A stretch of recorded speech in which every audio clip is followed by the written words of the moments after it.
Abran su Biblia a Isaías capítulo 29. Isaías capítulo 29 es en donde seguimos hoy nuestro estudio bíblico. Isaías capítulo 29. ¿Ya lo encontramos?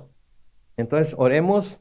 Bendito Padre Celestial, gracias te damos, Señor, porque ha llegado de nuevo la hora de abrir tu palabra y de escudriñarla todos juntos, Señor. Pedimos como siempre que tu Espíritu Santo sea quien nos enseñe y que podamos abrir nuestros ojos, mentes, nuestros oídos para oír, nuestros ojos para ver, nuestros corazones para recibir lo que tienes para tu iglesia hoy. Nos encomendamos a ti entonces en el nombre glorioso de Cristo Jesús. Y la iglesia dice: muy bien, muy bien. Estamos en el capítulo 29 entonces de Isaías y como ya hemos dicho antes, este libro de Isaías ha resultado muy interesante porque, para serles sincero, lo había leído todo ya, pero estudiando el libro de Isaías podemos ver que no todas las profecías que Isaías dijo tenían que ver necesariamente o con el pueblo de Israel en aquel tiempo que las dijo o con los habitantes de Jerusalén en aquel tiempo que las dijo, sino que muchas de ellas las dijo antes de que se cumplieran, muchas de ellas, y no está en orden cronológico, las podemos encontrar después de que se cumplió, y muchas de ellas tienen un doble cumplimiento,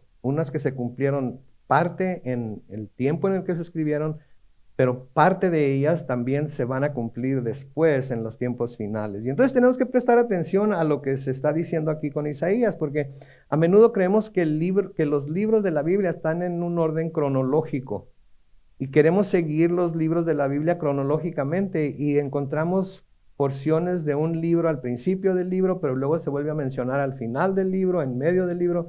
Entonces tenemos que discernirlo conforme lo vamos leyendo en el contexto que lo estamos leyendo. Hoy vamos a ver que el profeta Isaías se va a dirigir más bien a la ciudad de Jerusalén.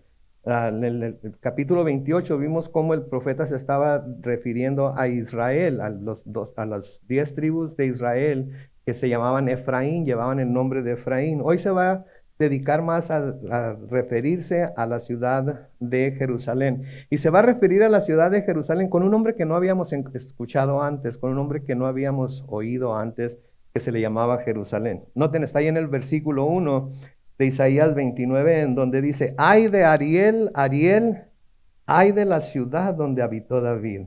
Añadan un año a otro año y que las fiestas sigan su curso.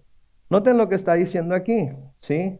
Ariel, Ariel, podríamos pensar que es un nombre de persona, ¿verdad? Y de hecho se menciona una sola vez en la Biblia como nombre de persona, pero se menciona en la Biblia también como un nombre que se le daba a Jerusalén. Y otro significado de la palabra Ariel es la palabra altar. Entonces Ariel puede ser la persona de la que mencioné. Ariel aquí se está refiriendo a la ciudad de Jerusalén, pero Ariel también puede referirse a un altar. Por ejemplo, en Ezequiel capítulo 43, los versículos 15 y 16, noten, dice: el altar, la palabra original es Ariel, medía 2 metros y encima del altar, Ariel, había 4 cuernos. Por sus 4 costados el altar, Ariel, medía 6 metros de largo y por 6 metros de ancho, pues era cuadrado. Entonces Ariel puede ser un altar y también se usa para llamar así a la ciudad de Jerusalén. Muchos comentaristas creen que por la destrucción y el derramamiento de sangre que se había dado en Jerusalén en estos días, harían que la ciudad pareciera un altar en el que se estaban presentando constantemente sacrificios. Entonces, cuando el Señor aquí a través de Isaías dice: ay, Ariel, Ariel, es como decir: ay, Jerusalén, que ha sido un altar en donde se han estado presentando constantemente sacrificios. ¿Sí? Y desafortunadamente los habitantes de Jerusalén, el pueblo de Dios, desafortunadamente se volvió en muchas ocasiones a diferentes dioses a presentar sacrificios delante de esos dioses, y por eso el Señor se llenó de tanta ira, de tanto coraje con ellos. Por eso el Señor estaba constantemente enojado con ellos, porque se volvieron idólatras y empezaron a sacrificar a otros dioses.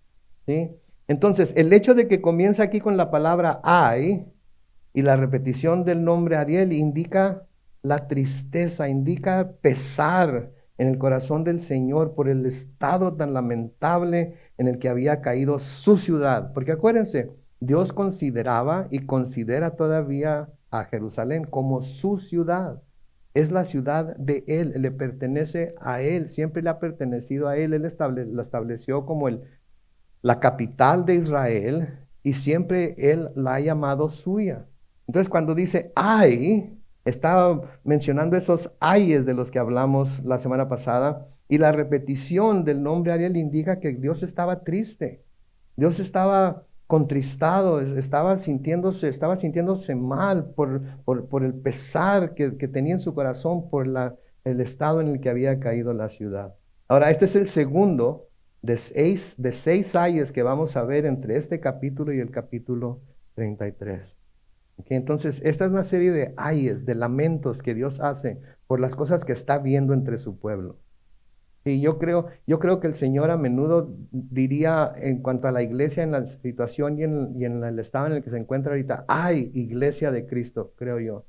Porque he visto y he leído, he escuchado acerca de tantas cosas, tantas enseñanzas equivocadas, tantas blasfemias que se mencionan en iglesias que fueron establecidas hace mucho tiempo, pero que están cayendo en la apostasía. Leí acerca de una obispa. Fíjense nada más esto. Es una obispa que está transicionando de mujer a hombre. Espérense, no se acaba todo ahí. Entonces es una mujer, obispa o pastora de una iglesia episcopal, que está transicionando de mujer a hombre. Y cuando comienza sus servicios dice, en el nombre de Dios, nuestra madre, de Jesucristo, nuestra hermana, y del Espíritu Santo. Esta es una iglesia que es de una denominación que era de una de las denominaciones más conservadoras que había. Y ahora no solamente están teniendo mujeres pastoras, que no está en la Biblia, pero mujeres que están transicionando para ser hombres. Y que blasfeman de esa manera contra Dios, contra el Hijo y contra el Espíritu Santo. Entonces yo creo que a veces el Señor ha de ver el estado de la iglesia en el que se encuentra ahorita y ha de decir, ay, iglesia del siglo XXI, por el estado en el que se encuentra la iglesia. Por eso tenemos siempre que estar seguros de que lo que estamos haciendo, todo está de acuerdo a lo que las Escrituras dicen y no de acuerdo a nuestras propias opiniones o las propias interpretaciones de lo que las Escrituras dicen. Y como siempre les he dicho y les voy a decir hasta que me muera o se mueran ustedes o nos vayamos al cielo, tenemos que tener todo el consejo de Dios acerca de cualquier tema que queramos ver para poder tener un entendimiento claro de todo ello. Ahora, otra de las cosas que es notable aquí es que dice, ay de la ciudad donde habitó David. Y David tomó a Jerusalén e hizo de Jerusalén su capital. Y ahí fue donde él planeó construir el templo que después Salomón construiría, porque Dios no le permitió a David construir el templo. ¿Se acuerdan por qué no le permitió a David construir el templo? Porque decía que sus manos estaban llenas de sangre, era un hombre de sangre, y no le permitió construir el templo. Sin embargo, David empezó a reunir todo lo que se necesitaba, todos los materiales, la madera, el oro, la plata, todo lo que se necesitaba para construir el templo. ¿Por qué? Porque él sabía que eventualmente el templo se iba a construir, pero no iba a ser él. Ahora, noten que aunque eso es lo que tenía David en el corazón, aunque el Señor no lo dejó que lo construyera, David no se llenó de amargura en su corazón para con Dios. No dijo, pero es que es lo que yo quiero hacer y lo quiero hacer con todo mi corazón. No, Dios le dijo, no. Y él dijo, no. ¿Verdad? Y eso debe de decirnos algo a nosotros también. Porque si nos damos cuenta de que el Señor claramente, no nos imaginamos, pero claramente nos dice que algo es no, debemos de aceptarlo como no, aunque nos duela. ¿Sí? Pero mientras no nos diga que no, mientras no nos diga claramente, seguimos pidiendo, seguimos clamando, seguimos esperando, seguimos con la esperanza y no dejamos que el hecho de que no nos esté contestando todavía nos descorazone o nos desanime. Seguimos anticipando que Dios va a hacer algo en nuestra petición. Entonces, ay de la ciudad donde habitó David. ¿Sí? Y luego noten lo que dice, añadan un año a otro y que las fiestas sigan su curso. Que este es un comentario dicho con cierto sarcasmo, ¿sí? Por parte de Dios, como diciéndoles, sigan como van, sigan con sus rituales y sus sacrificios vacíos. Sigan así como van. Al final de cuentas se van a dar cuenta de que de nada les va a servir. Eso es lo que les está diciendo Dios aquí. Añadan un año a otro y que las fiestas sigan su curso. ¿Sí? No lo estaba diciendo Dios porque estaba complacido con ellos, lo estaba diciendo con ese, como les dije, con cierto sarcasmo, como diciendo, sigan así como van. Me acuerdo que mi mamá me decía, Carlos Manuel, sigue así como vas y vas a ver lo que va a pasar. Sigue por ese camino y vas a ver que va a llegar el día en que te vas a arrepentir. Sigue haciendo las cosas así y verás cómo te va a ir. Así está diciéndole Dios aquí a los habitantes de Jerusalén. Sigan como van. Así como han vivido hasta ahorita en esa idolatría, sigan todavía. Sigan así como van, sigan haciendo fiestas. Sigan haciendo ritos. Y lo que les está diciendo en realidad es que los sigan haciendo, sigan con sus rituales, sigan con sus sacrificios vacíos. Se van a dar cuenta que al final de cuentas de nada les va a servir. Y el Señor ya les había dicho acerca de esto. Lo estudiamos cuando estudiamos en Isaías capítulo 1. Miren ahí en su Biblia, Isaías capítulo 1. Hagan scroll hacia abajo o denle unas páginas hacia la izquierda en Isaías capítulo 1. Lo que el Señor les dice a los israelitas acerca de los sacrificios y las fiestas que celebraban. En Isaías capítulo 1 vamos a leer los versículos 10 al 17. El Señor dice ahí a través de Isaías, príncipes de Sodoma, oigan la palabra del Señor, pueblo de Gomorra, escuchen la enseñanza de nuestro Dios. El Señor dice, ¿para qué me sirven sus muchos sacrificios? Estoy harto de holocaustos de carneros y de la grasa de animales gordos. No me agrada la sangre de bueyes ni de ovejas y machos cabríos. Cuando ustedes vienen a presentarse ante mí, ¿quién les pide que traigan esto? O que pisoteen mis atrios. No me traigan más ofrendas inútiles. El incienso me repugna, no soporto la luna nueva, ni el día de reposo, ni las reuniones que convocan. Sus fiestas solemnes son inicuas. Mi alma aborrece sus lunas nuevas y sus fiestas solemnes. Son para mí una carga insoportable. Cuando ustedes tiendan las manos hacia mí, yo apartaré de ustedes mis ojos. Cuando multipliquen sus oraciones, no las oiré, pues tienen ustedes las manos llenas de sangre. Lávense, límpiense, aparten de mi vista sus malas acciones. Dejen de hacer lo malo y aprendan a hacer lo bueno. Busquen la justicia, reprendan a los opresores, hagan justicia a los huérfanos y defiendan los derechos de las viudas. Entonces, cuando las cosas no se hacen como se deben hacer, el Señor es repugnante para el Señor. Cuando no se hacen las cosas como Él demanda que se hagan, se convierten en cosas que en lugar de servirnos de algo, nos van a causar daño, nos van a causar llegar al arrepentimiento, nos van a causar que un día tengamos que decir, si no hubiera hecho aquello, si no hubiera hecho lo otro, si hubiera obrado de esta manera, si no hubiera dicho, etcétera, etcétera. Y entonces tenemos que tener mucho cuidado porque esto nos dice que nuestra adoración a Dios debe ser siempre, como vamos a ver cuando lleguemos al capítulo 4 del Evangelio de San Juan, deben ser siempre en espíritu y en verdad. En espíritu y en verdad. Y deben de ser presentadas con todas nuestras fuerzas, con toda nuestra alma, con todo nuestro corazón. Mis hermanos, estamos aquí cuando nos reunimos como iglesia, estamos en la iglesia para Él. Estamos en la iglesia para buscarlo a Él, para adorarlo a Él y estar con Él. Y no solo como un ritual más que practicamos. Venimos a reunirnos con los hermanos, venimos a convivir con los hermanos, venimos a tomar café, comer pan, etcétera, etcétera, con los hermanos. ¿Sí? Pero no venimos exclusivamente a ver a los hermanos, venimos para estar con Dios. ¿Sí? Y en el que debemos poner nuestra vista, en el que debemos poner nuestra atención es en Él, no en los demás ni en lo que estén haciendo los demás. Y nuestra vista debe estar en Él. Una de las cosas que el pastor Brian, que era el pastor que teníamos aquí antes, nos decía era, si no quieren tener distracciones cuando estén en la casa de Dios y la única atención, el único que puedan poner la atención sea en Él, ¿saben qué tienen que hacer? Siéntense hasta mero enfrente. ¿Por qué? Porque si sientan hasta mero enfrente, ya no van a ver, nadie va a pasar por enfrente de ustedes que les puede llamar la atención, nadie va a estar haciendo nada que les pueda quitar la atención de lo que está pasando en el altar, ¿sí? Pero si estamos, y no es nada contra los que están sentados atrás, ok, no, eso es nada más, lo estoy diciendo porque es ahí es donde estamos. Pero entra alguien que se viene hasta enfrente y ¿qué hacemos? Nos fijamos. Está alguien enfrente de nosotros haciendo algo y ¿qué hacemos? Nos fijamos. Y quita la atención de lo que debe tener verdaderamente nuestra atención. Es Dios. Que es la adoración, que es lo que estamos haciendo para Él, en Él y por Él. ¿Sí?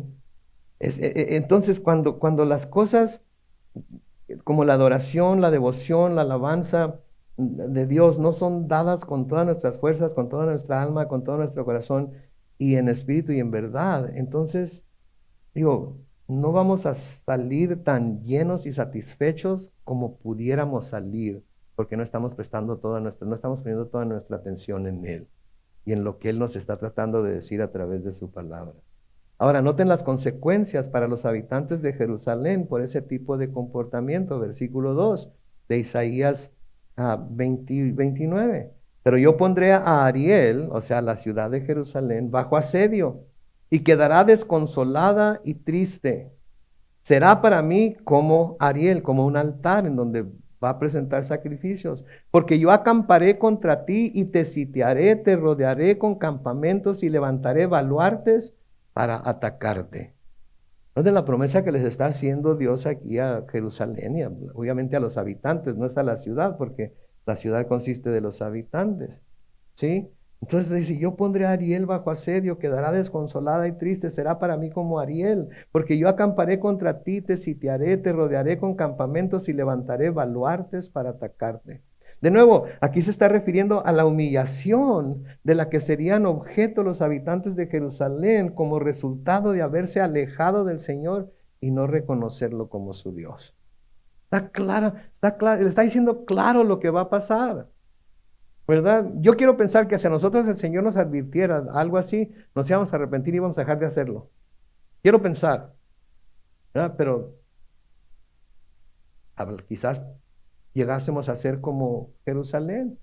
Quizás llegaremos a ser como Jerusalén y no vamos a hacer lo que el Señor nos está pidiendo y va a sufrir lo que se tiene que sufrir. Algo que, esto de lo que está hablando aquí, es algo que también sucedería después de la primera venida de Jesús a la tierra.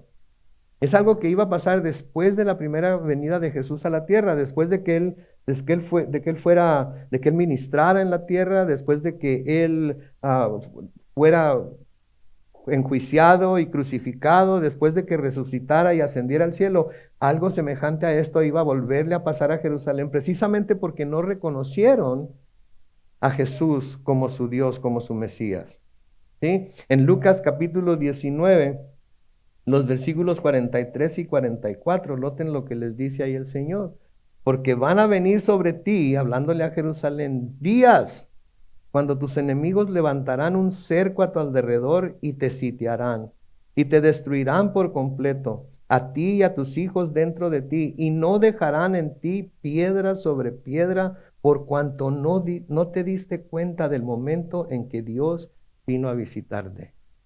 Es el Señor profetizando lo que le iba a pasar a Jerusalén en el año 70 después de Cristo, cuando el general Tito de Roma iba a venir y iba a tumbar todo y no iba a quedar piedra sobre piedra, donde por llevarse el oro que había en el templo le iban a prender fuego y el fuego se iba a poner tan caliente que iba a derretir el oro y el oro iba a correr por entre las piedras y por entre las calles. Entonces el Señor, así como Isaías les dijo en aquel tiempo, el Señor les dijo también a los habitantes de Jerusalén en el tiempo en el que Él ministró que esto mismo iba a volver a pasar. ¿Y por qué iba a volver a pasar? Porque no reconocieron, ¿sí? No se dieron cuenta del momento en el que Dios había ido a visitarles. ¿Sí? Nosotros estamos esperando la venida de Cristo, ¿verdad? Entonces tenemos nosotros también que estar atentos a las señales de su segunda venida, porque eso es lo que nos va a ayudar a estar preparados también. ¿Sí? Porque después de la profecía de Isaías hubo otras oportunidades, ¿cierto? Jerusalén fue destruida, se volvió a construir, fue destruida, se volvió a construir. Después de la profecía de Jesucristo hubo otras oportunidades, ¿cierto? Porque fue destruida Jerusalén, pero luego volvieron los judíos a Israel en 1948, volvieron a reconstruir y ahora tenemos la ciudad de Jerusalén. Mis hermanos, en la próxima venida del Señor Jesucristo ya no va a haber más oportunidades. Va a venir y ahí se va a acabar todo. Va a venir y si no estamos listos, ya no va a haber otra posibilidad, ya no va a haber otra chance. La chance que tenemos, lo único que tenemos es el ahorita, el ahora y ya. Si no nos hemos acercado a Jesucristo por fe en Él solamente y reconociendo que es la gracia que Él nos ha mostrado la que nos da la habilidad para creer, entonces nos vamos a perder de lo que solamente Él puede darnos por esa fe. Pero ya Jerusalén ya no va a volver a ser reconstruida en este sentido. ¿Sí? Ya no va a ser reconstruida y no va a haber otra oportunidad. Noten lo que dice el versículo 4. Entonces serás humillada. Hablarás y tus palabras brotarán desde el polvo de la tierra. Tu voz desde ahí resonará como la de un fantasma. Tus palabras serán un susurro desde el polvo.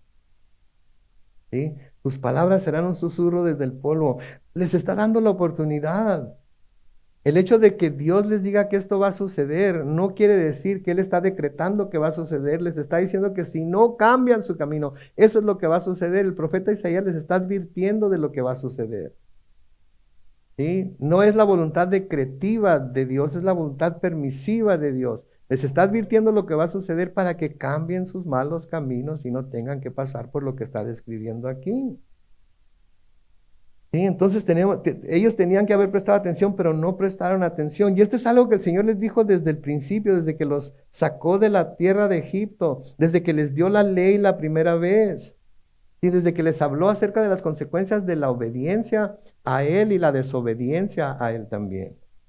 En Levítico capítulo 26, los versículos 14 al 17, noten lo que dice.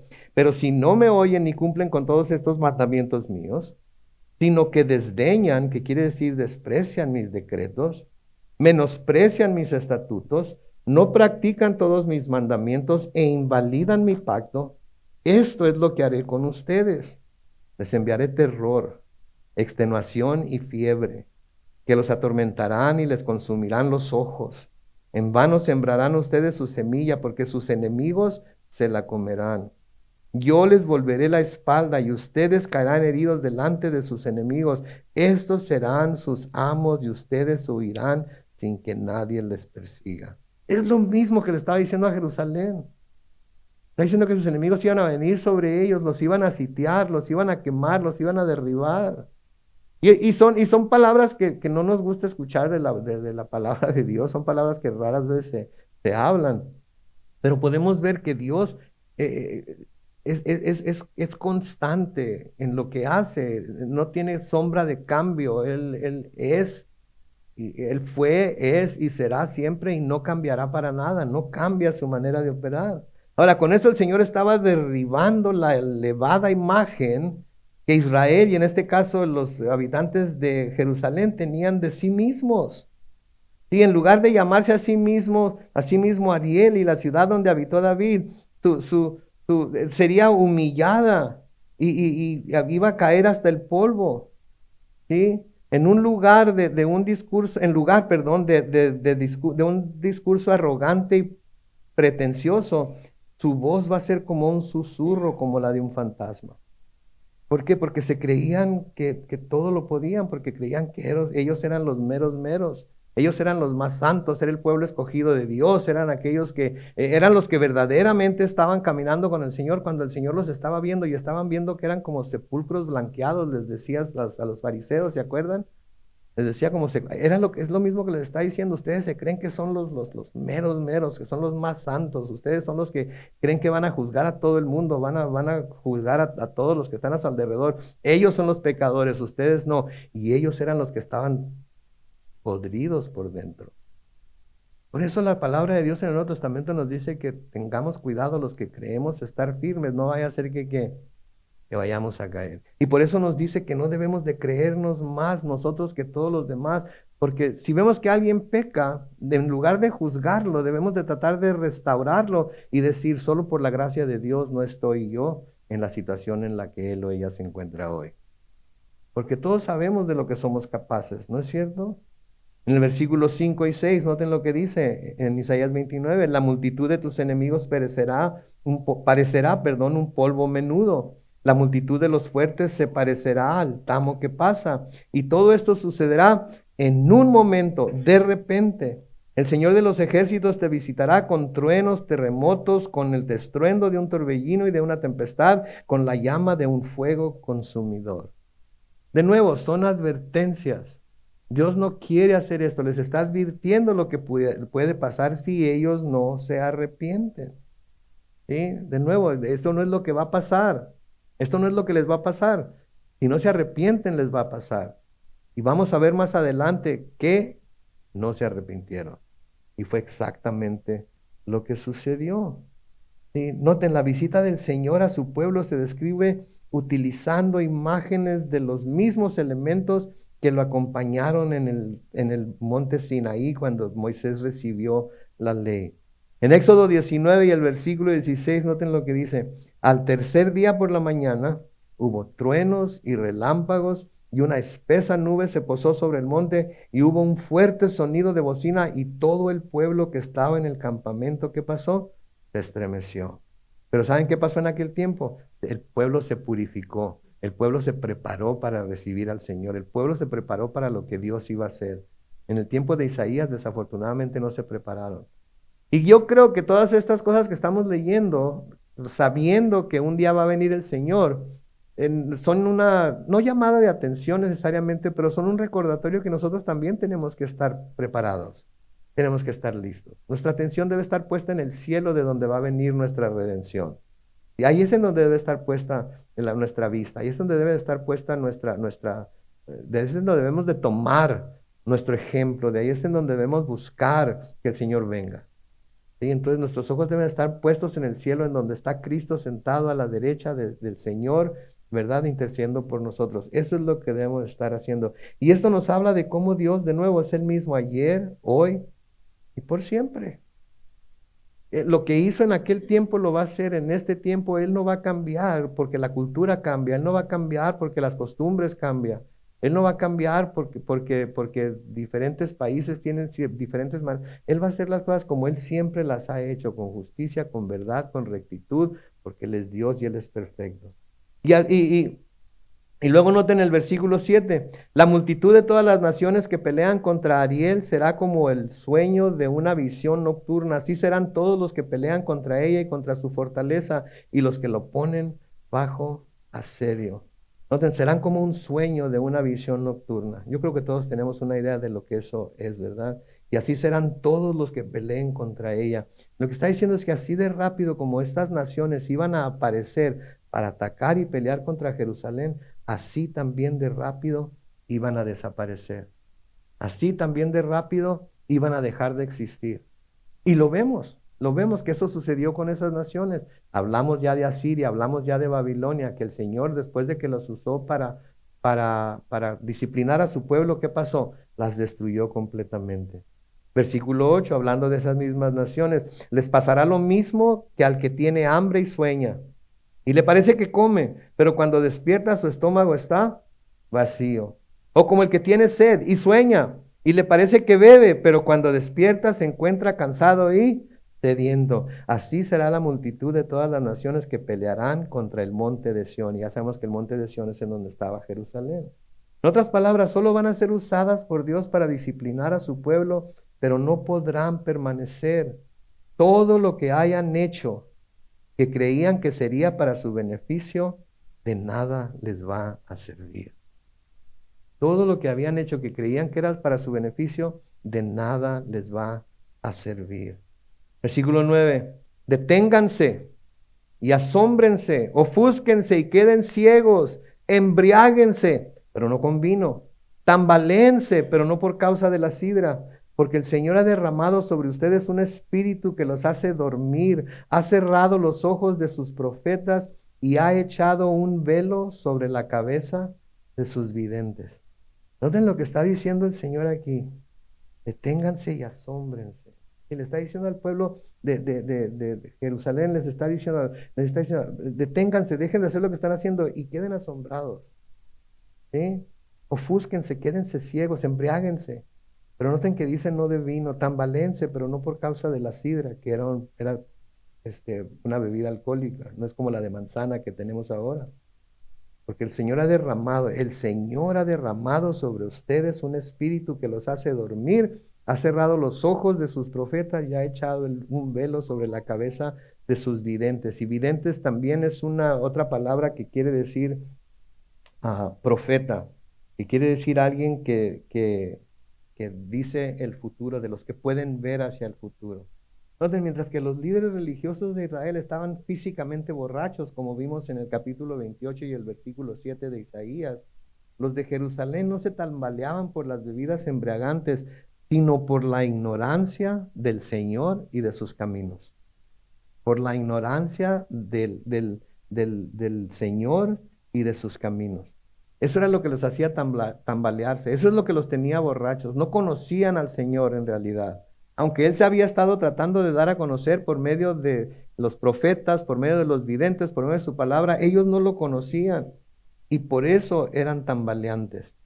Por eso eran tambaleantes. El sueño profundo habla de un estupor sobrenatural. Como el pueblo no había prestado atención a lo que los profetas les decían, Dios decidió que dejaría de hablarles a su pueblo por medio de ellos. En otras palabras, como que Dios estaba diciendo, ¿de qué sirve que le dé palabra a los profetas? ¿De qué sirve que les dé predicaciones? ¿De qué sirve que les avise tanto? ¿De qué sirve que les reprenda y que les aconseje que hagan lo que tienen que hacer si no lo hacen? Mejor no les voy a hablar ya, mejor ya no voy a usar a sus profetas, mejor ya no voy a usar predicadores, mejor ya no voy a usar nada. ¿Para qué? Para que caigan en ese estupor, para que caigan en esa embriaguez, y para que anden tambaleándose como los ciegos cuando andan tratando de encontrar el camino a tientas. Y mis hermanos, como cristianos, nosotros no tenemos razón por la cual andar buscando el camino a tientas. ¿Por qué? Porque nosotros ahora tenemos todo el consejo de Dios, tenemos toda la palabra y podemos conocer claramente la mente y el corazón de Dios. Pero cuando conocemos la mente y el corazón de Dios, debemos de seguir la mente y el corazón de Dios. Y acuérdense que Pablo nos dice que tenemos la mente de ¿quién? De Cristo. La mente de Cristo. ¿Sí? Si el pueblo de Dios no quiere escuchar sus palabras, Él simplemente los deja que sigan en su patrón de conducta y que sufran las consecuencias de ellos. ¿Sabían ustedes? Quizás ustedes conozcan gente que por más que se les ha advertido, no quieren seguir la palabra de Dios. Siguen, ¿cómo se dice? ¿Empersinados es una palabra? Siguen empersinados, siguen tercos en hacer lo que ellos quieren hacer, en interpretar las escrituras como ellos los quieren interpretar, en hacer que las escrituras digan lo que ellos quieren que digan y usarlas en contra de otras personas, pero no entienden lo que la palabra de Dios en realidad dice. Y si eso es lo que quieren, entonces el Señor los va a dejar que se mantengan en su patrón de conducta y van a sufrir la consecuencia de ello. ¿Sí? ¿Se acuerdan cuando el Señor les dijo la parábola del sembrador a sus discípulos? La parábola de las 4 tierras, y el sembrador va sembrando la semilla y hubo tierra buena y tierra con espinos y tierra con piedras, etcétera, etcétera. ¿Se acuerdan? El Señor siempre, siempre, después de decir una parábola, de presentar alguna predicación, siempre cuando se apartaba con sus discípulos, después apóstoles, Él les explicaba lo que quería decir. Él les explicaba lo que quería decir. Y cuando el Señor les habla de la parábola del sembrador, ¿sí? En Marcos capítulo 4, los versículos 10 al 12, Marcos 4, versículos 10 al 12, dice que cuando se quedó solo, los que estaban cerca de él, junto con los 12, le preguntaron qué quería decir la palabra. ¿Quién les preguntó? ¿Quién le preguntó? Los que estaban cerca de él. Los que estaban cerca de él, junto con los 12, le preguntaron qué quería decir la parábola. Versículo 11, noten lo que dice. Él les respondió. Escuchen estas palabras, por favor. A ustedes se les concede entender el misterio del reino de Dios. Pero a los que están afuera, todo se les dice por parábolas, para que viendo, vean y no entiendan, y oyendo, oigan y no comprendan. No sea que se conviertan y sus pecados les sean perdonados. Entonces, para sus discípulos, para los que estamos cerca de Él, ¿sí? El Señor nos ha concedido entender el misterio, los misterios del reino de Dios. Nos ha dado el don de entender lo que su palabra dice, de poder comparar lo espiritual con lo espiritual y entenderlo claramente. Y tenemos que dejar que el Espíritu Santo nos lo explique. Y tenemos que buscar comparar lo espiritual con lo espiritual, de acuerdo a todo lo que la palabra dice, para poder entender, porque se nos ha concedido a nosotros conocer, entender el misterio del reino de Dios. Y la pregunta es si estamos aprovechando el tiempo que tenemos para aprovecharnos de ese don que se nos ha dado de poder entender el misterio del reino de Dios. Porque la palabra de Dios nos dice que se nos ha concedido ese don, ¿no es cierto? Entonces quiere decir que debemos, conforme vamos caminando con el Señor, debemos entenderlo más y más y más y más. Para que no venga ninguna persona con una falsa doctrina o con un entendimiento erróneo de lo que la palabra de Dios dice y nos embabuque, como dice mi mamá, para que creamos cosas que no deben de ser. ¿Sí? En Juan capítulo 12, los versículos 37 al 40, noten lo que dice. Y a pesar de que había hecho tantas señales ante ellos, ¿qué pasó? No creían en él, para que se cumpliera la palabra del profeta Isaías, que dijo: Señor, ¿quién ha creído a nuestro anuncio? ¿Y a quién se le ha revelado el brazo del Señor? Por esto no podían creer, pues Isaías también dijo: cegó los ojos de ellos y endureció su corazón, para que no vean con los ojos y entiendan con el corazón y se conviertan y yo los sane. En otras palabras, les estoy exponiendo todo, les estoy dando todo, pero no quieren recibirlo. No quieren recibirlo, entonces yo voy a cerrar sus ojos, yo voy a cerrar sus oídos, yo no voy a permitir que lo entiendan para que no puedan ser salvos. ¿Sí? Pero el Señor nos ha dado a nosotros el privilegio de sí entenderlo. A nosotros nos ha abierto los ojos, nos ha abierto los oídos, nos ha abierto el entendimiento, ¿sí? Y nos ha abierto el corazón, y por eso nos hemos convertido a Él y Él nos ha sanado. Amén. Él nos ha sanado. Una de las bendiciones más grandes de haber creído a Dios por medio de Jesucristo, mis hermanos, es que por medio de su Espíritu Santo nos ha dado la habilidad, no solo para escuchar su palabra, sino para entenderla y ponerla por obra. Sino para entenderla y ponerla por obra. Porque no se trata nada de tener el conocimiento aquí en el cerebro. Se trata de que ese conocimiento baje al corazón y que a través del corazón, que puede ser engañoso, pero por el Espíritu Santo de Dios, nos revele la verdad de la palabra de Dios y nosotros podamos ponerla en práctica en nuestras vidas. Mateo también habló acerca de la parábola del sembrador, pero añadió algunas cosas. Miren en Mateo capítulo 13, los versículos 10 al 17. Mateo 13, 10 al 17, noten. Los discípulos se acercaron y le preguntaron: ¿por qué les hablas por parábolas? Él les respondió: porque a ustedes se les concede entender el misterio del reino de los cielos, pero a ellos no. Porque a cualquiera que tiene, se le dará y tendrá más, pero el que no tiene, aún lo poco que tiene, se le quitará. Por eso les hablo por parábolas, porque viendo no ven y oyendo no oyen ni entienden. De manera que en ellos se cumple la profecía de Isaías que dijo: ustedes oirán con sus oídos, pero no entenderán. Y verán con sus ojos, pero no percibirán.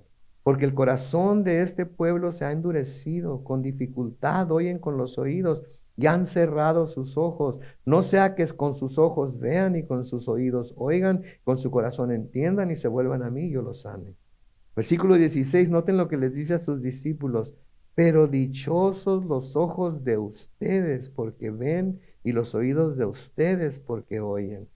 Porque de cierto les digo que muchos profetas, escuchen esto, porque de cierto les digo que muchos profetas y hombres justos desearon ver lo que ustedes ven y no lo vieron, y oír lo que ustedes oyen y no lo oyeron. ¿Se dan cuenta de que muchos profetas, ¿sí? Muchos hombres justos desearon ver y oír lo que nosotros vemos y oímos, lo que nosotros escuchamos, y no se les concedió? Se murieron viéndolo de lejos, pero no recibiéndolo, nos dice en Hebreos capítulo 11.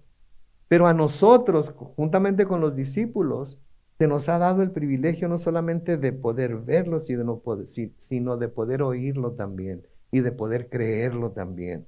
Entonces nosotros tenemos una posición privilegiada cuando vemos las cosas a la luz de lo que la palabra de Dios nos dice. Sí, porque tenemos todo, de nuevo, todo el consejo de Dios, podemos conocer el corazón de Dios, la mente de Dios y vivir de acuerdo a ese conocimiento. ¿Sí? De nuevo, al que mucho le es dado, mucho se les requiere. ¿Sí? Y si a ellos se les requería tanto sin tener todo el consejo de Dios, ¿qué tanto se va a requerir de nosotros cuando nosotros sí lo tenemos todo? ¿Sí? Entonces, mientras caminamos por esta tierra, busquemos siempre caminar de acuerdo a ese consejo. Versículo 11 de Isaías 29, toda visión será para ustedes como las palabras de un libro sellado, que si se le diera a quien sabe leer y se le pidiera leerlo, aquel diría, no puedo leerlo porque está sellado. Y si se le diera el libro al que no sabe leer y se le pidiera leerlo, aquel diría, no sé leer. En otras palabras, aquí está hablando tanto de los líderes religiosos como de los que eran los que seguían a los líderes religiosos. Los que sabían leer representaban a esos líderes, ¿sí? Que encontraron las profecías de Isaías selladas debido a su propia ceguera espiritual. Y los que no sabían leer eran los que representaban a la gente común. Los profetas, los líderes religiosos no miraban porque no querían ver lo que el Señor les estaba presentando. ¿Sí? No hay peor ciego que el que. Ustedes conocen a mi mamá, ¿verdad? No hay peor ciego que el que no quiere ver. El que tiene las cosas ahí delante y no las puede ver. Y eso era lo que le estaba pasando al pueblo de Jerusalén. Y eso es lo que le pasó al pueblo de los judíos, a los fariseos, a los escribas, etcétera, etcétera. Eso es lo que les pasa. Y es lo que le pasa a mucha gente. Tiene las cosas delante de ella y no las quiere ver. Pero no es porque no estén claras, es porque simplemente no las quiere ver. Versículo 13, noten lo que dice. El Señor dice, a decir verdad, este pueblo se acerca a mí con la boca y me honra con los labios, pero su corazón está lejos de mí. El temor que de mí tiene no es más que un mandamiento humano que les ha sido enseñado. Que les ha sido enseñado. Este pueblo se acerca a mí con la boca, me honra con sus labios, pero su corazón está lejos de mí. Me cantan, leen mi palabra, la citan, se la memorizan, y la tienen guardada en su mente, pero su corazón está lejos de mí.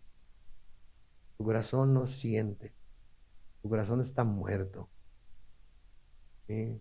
No me entienden, porque no vuelven su corazón hacia mí. Tienen su corazón puesto en las cosas del mundo, tienen su corazón puesto en las cosas de la religiosidad, tienen su corazón puesto en los triunfos que pueden obtener en este mundo, pero no en lo que yo estoy tratando de decirles. ¿Y qué es lo que Dios nos trata de decir a través del Nuevo Testamento? Lo que Dios nos trata de decir a través del Nuevo Testamento es que todo lo que pudiéramos tener aquí en la tierra, todas las diferentes presiones y persecuciones y tribulaciones que podamos tener aquí en la tierra, no se comparan en nada con la gloria que recibiremos en el cielo con Él. Y cuando empezamos a ver las cosas de esa manera, nos damos cuenta que lo que verdaderamente vale la pena está ¿dónde? En el cielo. Porque aquí si llegamos a vivir 80 años, que es mucho, estábamos hablando mi hijo y yo el otro día acerca de la longevidad de un hombre en Estados Unidos. ¿Saben cuánto es? ¿No saben? ¿Les digo o se los dejo así? Sí les digo. 76 años y medio. 76 años y medio. Algunos parece que ya van a llegar. Entonces, si llegásemos a vivir a esa edad, algunos ya nos queda poco para llegar, ¿ok? ¿Qué es eso comparado con la eternidad? Cuando comparamos con la eternidad, ¿sí? Entonces, de nuevo, a decir verdad, este pueblo se acerca a mí con la boca y me honra con los labios, pero su corazón está lejos de mí. El temor que de mí tiene no es más que un mandamiento humano. Témele a Dios, cuidado con Dios, no ofendas a Dios, pórtate bien delante de Dios, no hagas esto, no hagas aquello. El mundo y la gente está temblando porque Dios es un un Dios enojón que trae un látigo en la mano y en cuanto se porta mal uno, lo agarra latigazo. ¿Esa ha sido su experiencia con Dios? Para nada, para nada. Pero hay gente que eso es todo lo que conoce de Dios y eso es todo lo que habla de Dios. Cuídate de Dios. ¿Sí? Entonces aquí lo que se nos está diciendo es que la boca y los labios de la gente hablaban las cosas correctas, pero su naturaleza interior estaba lejos de Dios. Estaba lejos de Dios. Esto es algo que Jesús citó. Este pasaje Jesús lo citó en el Nuevo Testamento, en Mateo capítulo 15, los versículos 1 al 9. Chéquenle, chéquenle. Y comienza hablándoles a los escribas y los fariseos por lo que le dicen. Noten, ciertos escribas y fariseos de Jerusalén se acercaron entonces a Jesús y le preguntaron, ¿por qué tus discípulos quebrantan, noten, la tradición de los ancianos? No se lavan las manos cuando comen pan. Él les respondió, ¿por qué también ustedes quebrantan el mandamiento de Dios por causa de su tradición?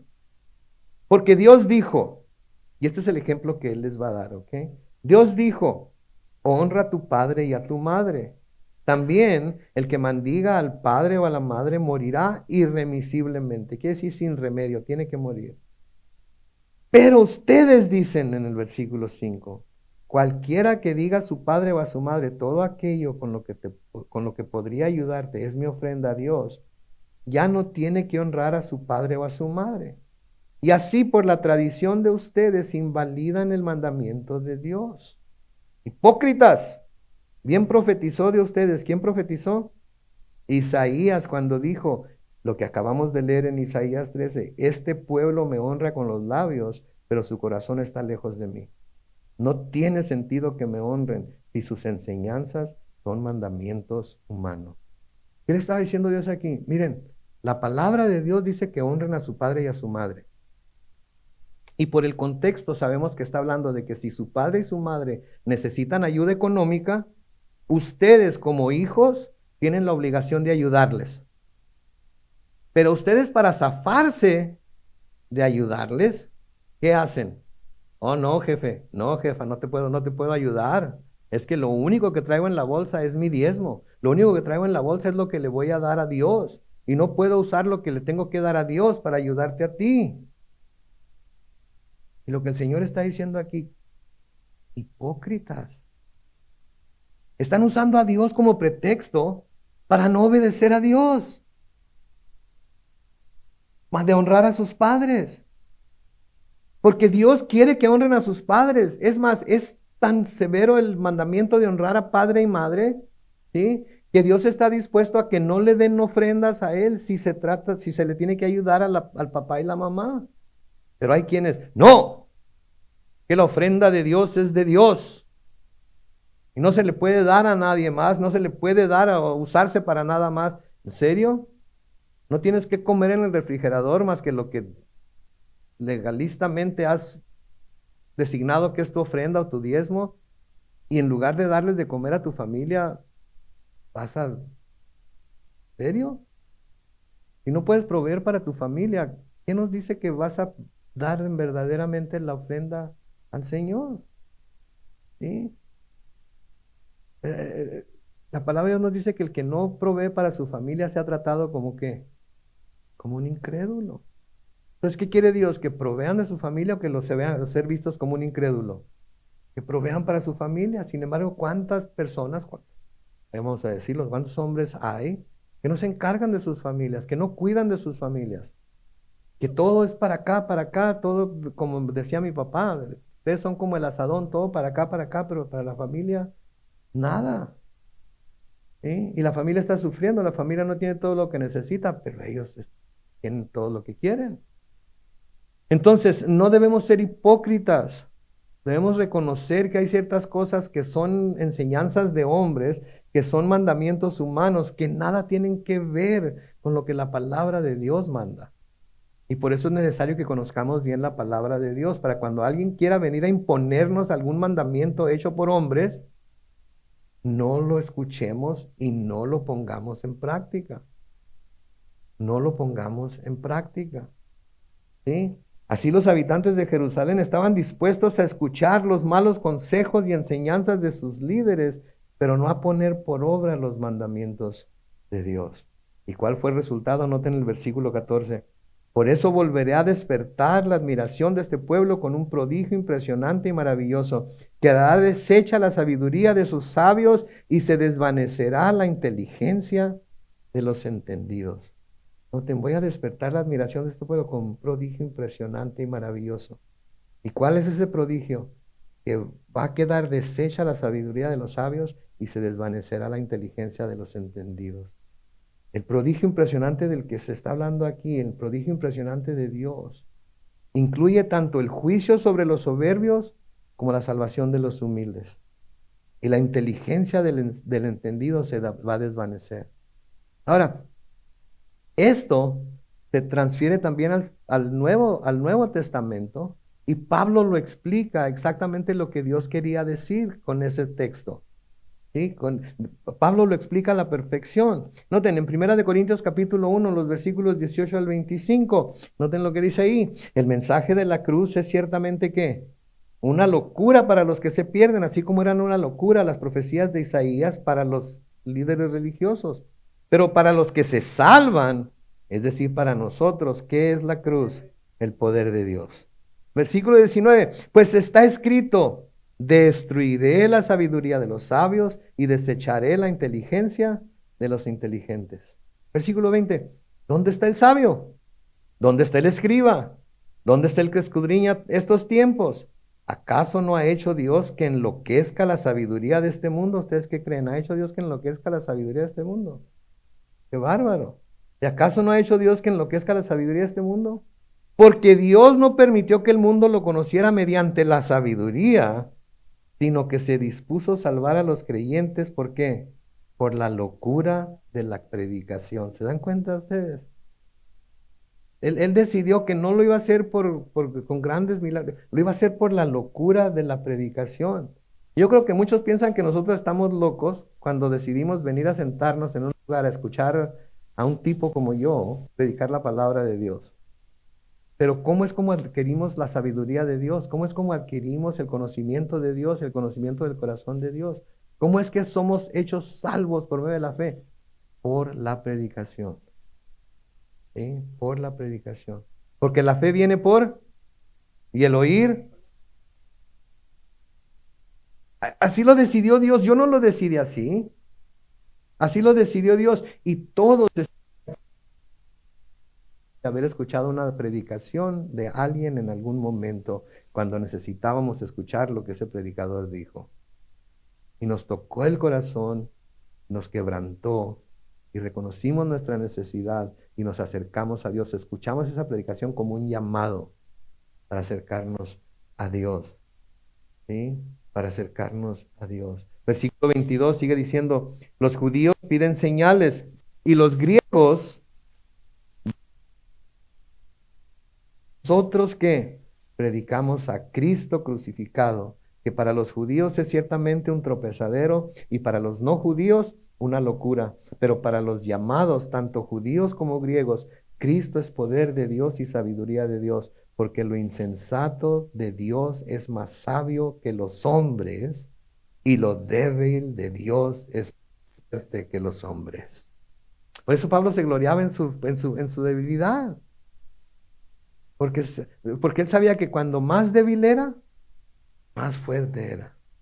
Y por eso nosotros debemos gloriarnos también en nuestras debilidades, porque cuando más débiles estamos es cuando Dios nos manda su gracia, cuando Dios nos manda su poder y es cuando nos fortalece. Si nos acercamos a Él y no buscamos nosotros confiar en nuestras propias maneras de ver las cosas y en nuestras propias fuerzas.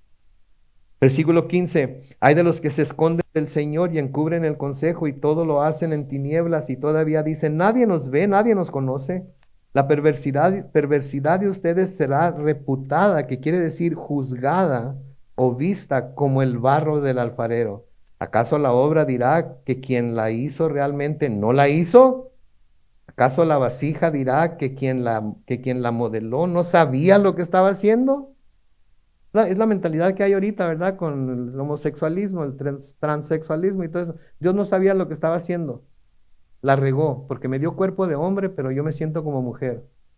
O me dio cuerpo de mujer, pero yo me siento como hombre. O me hizo hombre, pero siento atraído a los hombres. O me hizo mujer, pero me siento atraído a las mujeres, etcétera, etcétera. El mundo quiere señalar a Dios como que Él la regó. Es como con Adán y Eva, ¿no es cierto? ¿Quién fue el primero que comió del fruto? Eva. Y cuando el Señor vino a llamar a cuentas a la humanidad, ¿con quién fue? Con Adán. Y cuando le pregunta a Adán, ¿qué hiciste? ¿Qué dijo Adán? Señor, tú la regaste por haberme dado esa mujer. Es tu culpa, Señor. Si no me hubieras dado esa mujer, yo nunca hubiera comido ese fruto. ¿Sí? Pero eso es lo que hace la humanidad, trata de culpar a Dios. Trata de encontrar en Dios el defecto. Y si alguien nos pregunta, ¿Dios no se equivoca? No nos equivoca. Entonces, ¿por qué soy hombre y me siento como mujer? Porque tú estás equivocado. Dios te dijo lo que eras. La ciencia te dice lo que eres. Pero tú estás equivocado y tienes un problema. Busca una solución para tu problema. Busca ayuda para que soluciones ese problema. ¿Sí? Busca ayuda. ¿Sí? Entonces, el tercer ay está dirigido contra los consejeros incrédulos de Israel y consiste en una acusación de que los consejeros habían trastornado el mundo religioso al tratar de manipular a Dios en lugar de someterse a Él. Y eso es algo que nunca debemos de tratar de hacer, manipular a Dios. Debemos de ser como Jesucristo cuando pidió que la copa pasara de Él. ¿Qué dijo? Si es posible, pero sino la tuya. Señor, tú sabes lo que yo quiero en mi corazón. Tú sabes cuál es mi deseo. Tú sabes cómo lo anhelo. Tú sabes cómo quisiera. Pero no se haga mi voluntad, sino la tuya. ¿Y saben qué he descubierto yo? Que cuando uno aprende a soltar lo que uno quiere para recibir lo que Dios tiene para nosotros, a menudo eso que uno soltó es lo mismo que Dios le devuelve. Y eso me llena de esperanza a mí. Porque cuando uno suelta lo que verdaderamente, lo que más quiere, sí, a menudo el Señor tiene la manera de devolvérselo a uno. Pero tiene que estar primero dispuesto a, como Abraham, ¿se acuerdan cuando le dijo que fuera y sacrificara a su hijo, su único hijo? ¿Qué hizo Abraham? Agarró su hijo, agarró la leña, agarró el fuego, agarró el cuchillo, ¿y a dónde se fue? Lo puso sobre el altar, dispuesto a sacrificarlo delante de Dios. ¿Y qué fue lo que hizo Dios? No lo toques. Y de la descendencia de ese hijo salieron los patriarcas, y de los patriarcas salieron las tribus, y de las tribus fueron multiplicando. Entonces soltó a uno, pero le devolvió millones y millones y millones. Eso nos debe de enseñar algo a nosotros también, ¿verdad? Pero a veces es tan difícil soltar lo que verdaderamente queremos. Pero a menudo lo que sucede es cuando lo soltamos, Él nos da más.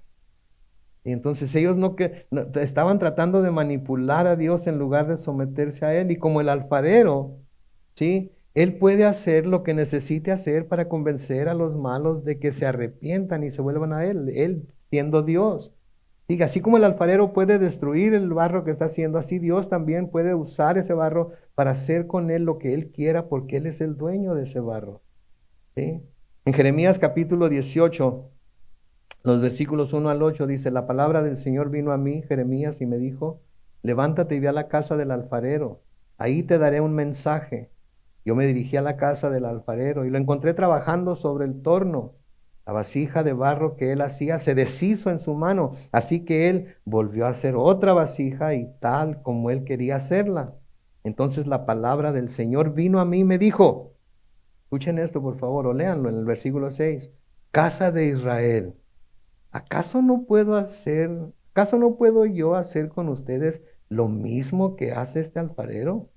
Ustedes, casa de Israel, son en mi mano como el barro en la mano del alfarero. Palabra del Señor. Versículo 7. En cualquier momento puedo decir de algún pueblo o reino que lo voy a arrancar, derribar o destruir. Es la prerrogativa de Dios. Cualquier momento yo puedo decir que esto es lo que voy a hacer. Versículo 8. Pero si ese pueblo o reino se aparta de su maldad, contra la cual hablé, yo desistiré del daño que había pensado hacerle. O sea, a veces nosotros vemos, nos hablan del alfarero y nos dicen cómo el alfarero, si le sale mal la olla o lo que sea, la puede aplastar y romper y volver a hacer y todo eso, ¿no? Pero esa es una forma de juicio. Y lo que el Señor está diciéndole aquí a Jeremías, yo puedo hacer eso con ustedes. Nada me costaría, yo puedo aplastarlos como la cucaracha que son, por así decirlo. Pero no quiero hacerlo. No quiero que se vuelvan de sus malos caminos. Y quiero que se aparten de la maldad. Y si se apartan de la maldad de la que le estoy advirtiendo, yo desistiré, perdón, del daño que había pensado hacerle.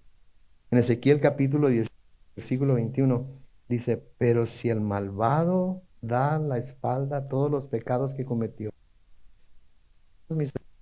y actúa con apego al derecho y la justicia, no morirá, sino que vivirá.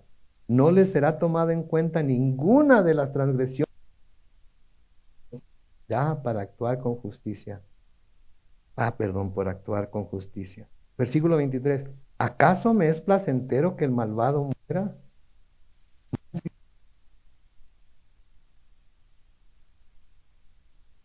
Y el sí.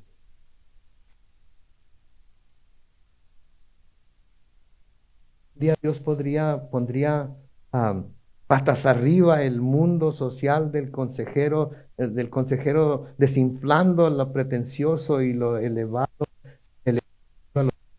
perdón.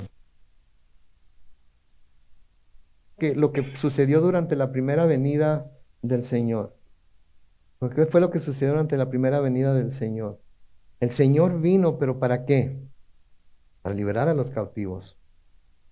Y vino para sanar la tierra, vino para ofrecer la paz con Dios por medio de Él.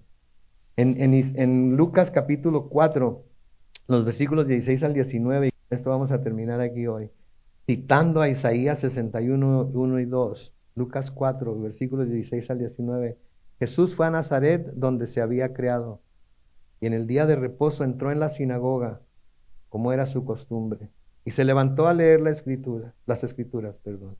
Se le dio el libro del profeta Isaías, y al abrirlo encontró el texto que dice, el Espíritu del Señor está sobre mí. Me ha ungido para proclamar buenas noticias a los pobres.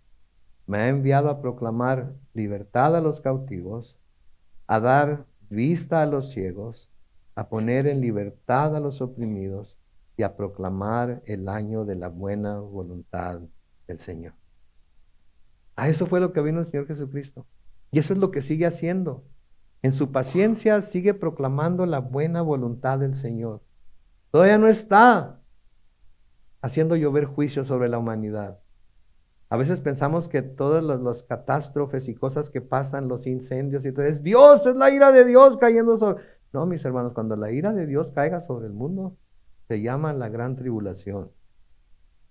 Estas son cosas que Él en su soberanía permite que pasen y pasa a buenos y a malos y a todo tipo de gente. Pero por ahorita el Señor sigue por medio de su iglesia proclamando el año de la buena voluntad del Señor. Aprovechémonos entonces de esa buena voluntad y hablemosles a los demás de esa buena voluntad. Amén. Oremos. Bendito Padre Celestial, te damos gracias, Señor, en esta noche por tu palabra. Te pedimos, oh Dios, que nos sigas ayudando a entender estas verdades tan profundas en ella y que nos ayudes, Señor, más que a entenderlas solamente, nos ayudes a recibirlas y practicarlas. Que podamos, Señor, todos los que estamos aquí presentes, someternos a lo que es tu palabra, que no tratemos, Señor, de manipularte a ti para que seas lo que nosotros queramos que seas, sino que nos ayudes a entender que nosotros debemos ser lo que tú quieres que seamos. Estemos dispuestos a aceptar tu voluntad, oh Dios, cuando nos lo reveles claramente. Y que estemos dispuestos, oh Dios, a proclamar este tiempo en el cual todavía estás mostrando la buena voluntad de Dios.